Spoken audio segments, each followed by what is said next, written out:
अस्सलाम वालेकुम viewers. Novel 4 episode number 17। You are wrong mom, आप क्यों ऐसा कर रही हैं? अरीबा और मुझे बदगुमान करने के लिए डैड से, वो जिन्होंने कभी ये सब करने को सोचा नहीं और अब वो किसी औरत के पीछे चले जाएंगे। सीरियस थे। रूहान की बात सुनकर अरीबा संजीदा होते हुए विस्की खिलाकर कहकर लगाते हुए सोफे पर बैठ गई थी। अरीबा, तुम भी यकीन नहीं कर रही मुझ पर? अम्बर ने आराम से पूछा था। हाँ हाँ हाँ मॉम, हाँ हाँ हाँ, ओह गॉड। डैड और किसी और के चक्कर में।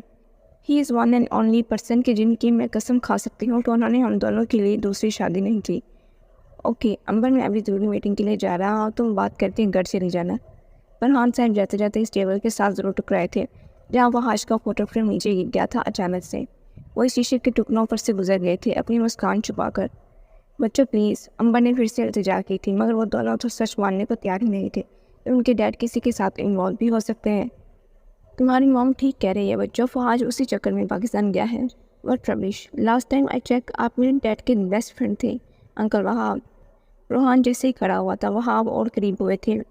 मैं जानता हूँ, मगर वो औरत फहाज को पूरी तरह अपने जाल में फंसाना चाहती है, इसलिए झूठ बोल कर अपने पास तो बुला लिया। मगर तुम लोग जानते हो ना अपने डैड को कितने नरम दिल हो जाते हैं उनकी ये दौलत ऐशो इशरत की वजह से। कौन है वो, नाम बताएं उसका। अरीबा ने जैसे ही पूछा था वहाब साहब ने इनकार कर दिया था नाम बताने से। आई एम सॉरी अंबर, बस मैं इतना चाहता हूँ कि किस तरह फहाज को वापस मिला ले। और बच्चों, तुम दोनों। वहाँ हमने दोनों को अपने सामने खड़ा कर लिया था, एक हाथ अरीबा और दूसरा रूहान के कंधे पर रखकर। तुम दोनों की मोहब्बत फहाज को इस दलदल से बाहर ले आएगी जिसमें वो लोग उसे खींचने की कोशिश कर रहे हैं।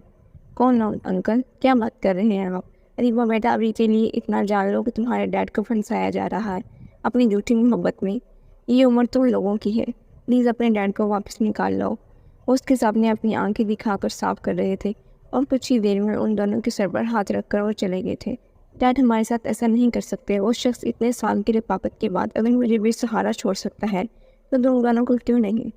वो भी इस अपार्टमेंट से चली हुई थी। आज भी लोग अलग अलग मिलने आए थे फहाद से, और आज ही मौका का फ़ायदा उठाकर वहाब साहब ने अपना पत्ता फेंका था फहाज को वापस मिलाने का।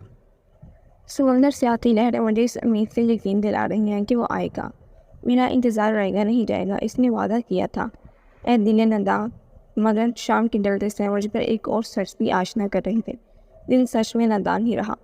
अनुषा ने नज़रें दूर तक रही थी, बहुत दूर तक, मगर वो शख्स उन्हें न नज़र आया था इतने घंटे इंतज़ार करने के बाद भी।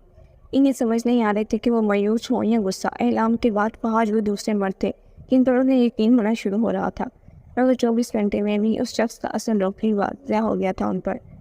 मैं एक पागल सी जो अपना किया वादा वफा करने आ गई। उन्होंने वो नंबर फिर से डायल किया था जो अब ऑफ जा रहा था। इतनी हमारे ज़माने में तो ऐसा नहीं होता था, मगर बहू और बेटी में फ़र्क तो तब भी किया जाता था। बीजान की बातें बहुत लुत्फ़ देकर उनकी बहू और बच्चियाँ सुन रही थी। इनका ये हिस्सा महसूस था जहाँ घर की औरतें एक साथ बैठती थी आकर।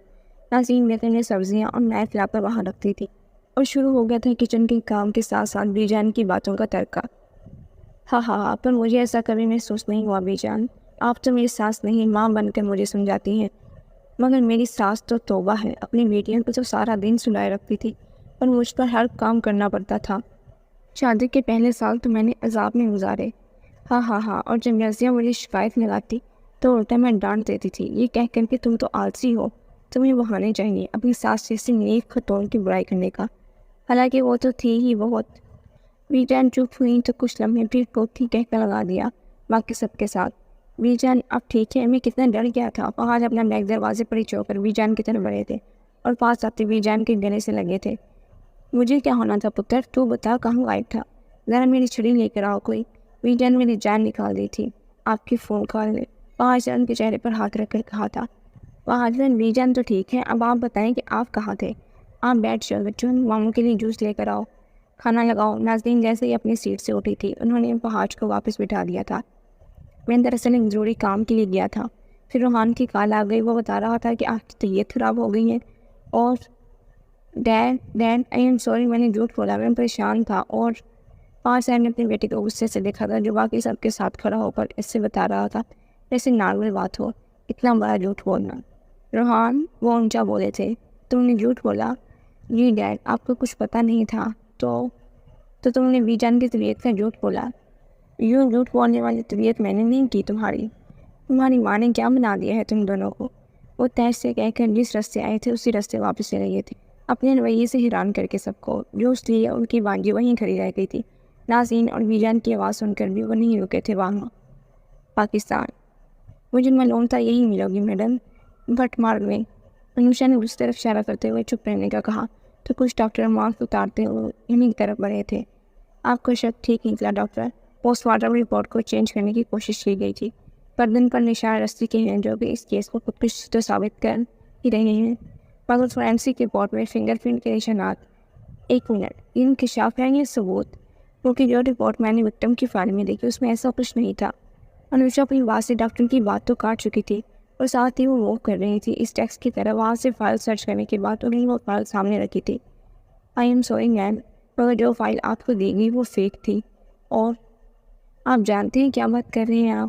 پولیس کو اسٹیٹمنٹ دیا جا چکا ہے اور اب آپ یہ بتا رہے ہیں کس نے مجھ تک فیک فائل پہنچائی؟ انوشا نے باقی فائل جیسے نیچے پھینکی تھی، غصے سے باقی سبھی اپنا کام روک چکے تھے۔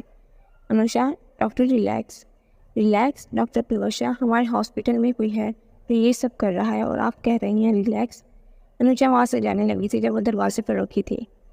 ڈاکٹر ادریس، جس کسی نے بھی یہ کیا ہے وہ ہمارے ہی درمیان رہا ہے اور میں چاہتی ہوں اس پورے مسئلے پر انکوائری بیٹھے، مکمل جانچ پڑتال کی جائے، مگر اس سے ہاسپٹل کی بدنامی ہوگی ڈاکٹر۔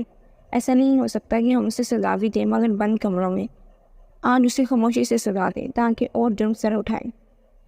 ڈاکٹر پلوشا، آپ ہیڈ ہوں گی اس انکوائری کی؟ اوکے۔ انوشا، کیا بات ہے، تم کل سے ڈسٹرب لگ رہی ہو اور اب لیٹ نائٹ اس کیس کو اسٹڈی کر رہی ہو جس کی ذمہ داری آلریڈی مجھے دے چکی ہو؟ پلوشا نے مگ انوشا کے ڈیسک پر رکھ دیا تھا۔ انوشا، اگر انوشا کی نظریں نہیں ہٹ پائی تھی فائل سے۔ پلوشا کی بات سن کر ان کے وجود میں غصہ ضرور آ گیا تھا، پہلی بار کسی کی بات سنی اور پہلی بار پچھتائی ہوئے۔ کل کا پوچھنا چاہتی ہوں تو سنو، کل میں پورے 3 گھنٹے وہاں انتظار کر کے واپس لوٹ آئی ہوں۔ او مائی گرل، پلوشا نے اپنا مگ جلدی سے ٹیبل پر رکھ دیا تھا اور آگے بڑھ کر انوشا کے گلے لگی۔ لیکن پلوشا، میں کوئی ٹین ایجر نہیں ہوں اور نہ ہی میرا دل ٹوٹا ہے اس بات پر۔ مجھے غصہ نہیں، نفرت ہو رہی ہے اس شخص سے پر جو اپنی کمٹمنٹ پوری نہ کر سکا۔ وہ بولی جا رہی تھی مگر پلوشا ہر بار اپنی مسکان کو کنٹرول کر رہی تھی۔ جب انوشا بات کرتے اسے دیکھتی، مجھے اس کے نہ آنے پر دکھ نہیں ہے، مجھے اس بات پر افسوس ہو رہا ہے کہ بتا دینا چاہیے تھا۔ انوشا، کیا پتا کوئی ایمرجنسی آ گئی ہو، یعنی یہ سیریسلی بہت بڑی غلطی کی تھی تم لوگوں کی بات مان کر جو وہاں چلی گئی تھی۔ انوشا، پلوشا، اب نہیں یار، مجھے لو گرو نہیں چاہیے یا ریلیشن شپ کنسلٹنٹ۔ ابھی آپ میرے کیبن سے جا رہی ہیں۔ اور پلوشا کا ہاتھ پکڑ کر باہر لے گئی تھی انوشا اسے۔ اٹلی، تو تم کیا کہنا چاہتے ہو؟ آپ اس عمر میں کس کے لیے گئی تھی ملک سے باہر ڈیڈ؟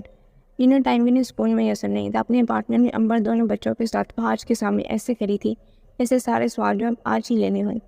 ارے باپ، مائنڈ یور لینگویج۔ پر ڈیڈ، یہاں بات ہماری فیوچر کی ہے، یہ عمر ہماری ہے، آپ کی نہیں۔ وہ دونوں بچے سامنے کھڑے تھے اور پیچھے ماں پہاڑ کو اپنی نظروں سے چیلنج کر رہی تھی، جن کے ہاتھ میں نوالا پکڑایا گیا تھا اپنے بچوں کی بلنڈ باتیں سن کر۔ کون سی عمر اور کیا جرم کر دیا جو تم دونوں ایسے بدتمیزی کر رہے ہو؟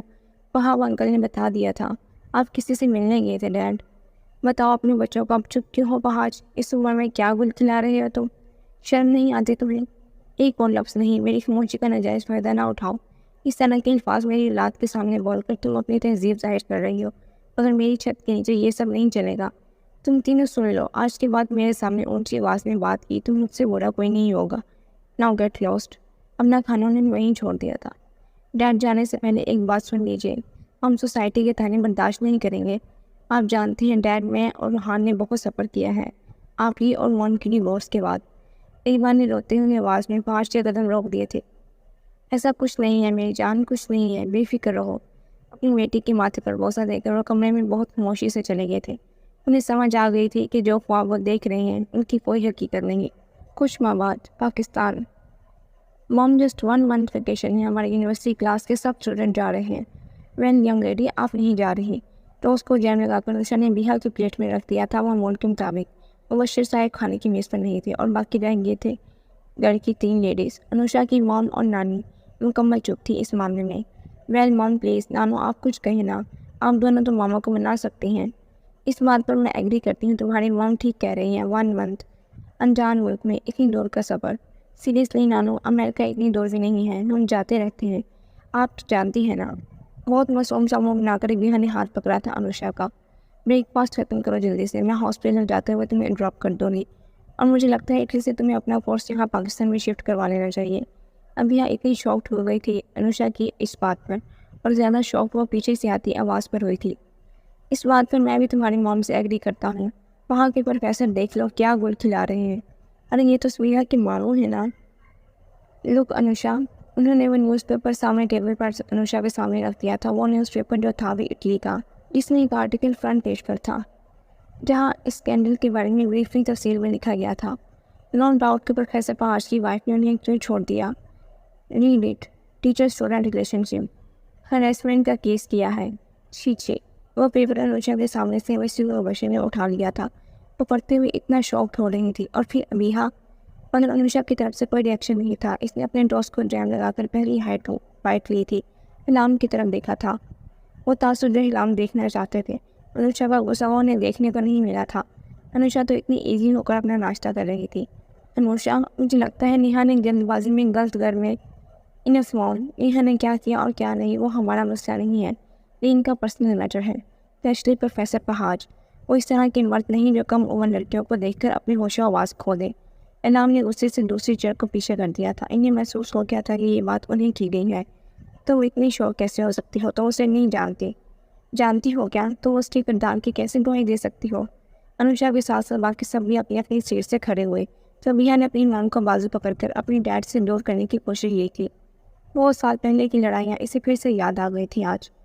मॉम प्लीज़, मैंने किसी के किरदार की गवाही नहीं दी। यहाँ जिनको सालों से जाना, जिनके साथ एक ज़िंदगी गुजार दी, मैं तो उसके किरदार की गवाही न दे सकी मिस्टर एनाम।